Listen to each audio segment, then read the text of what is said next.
देख के दरवाजा नहीं खोलती मेरा? इतना खूबसूरत सा घर तोड़ दिया। ये घर तो सिर्फ शीशे का था, तूने तो मेरा बसा बसाया घर तोड़ दिया है। मुझे कितनी तकलीफ हो रही होगी। प्रेम खुद चलकर मेरे पास आए थे, क्योंकि वो मुझसे प्यार करते हैं पूजा। प्रेमिका बनना बहुत आसान है, बीवी बनना उतना ही मुश्किल है।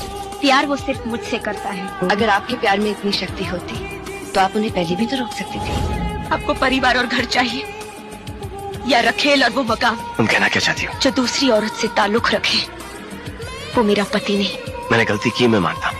अगर यही गलती मैंने की होती, किसी पराये मर्द के साथ आपको नजर आती तो?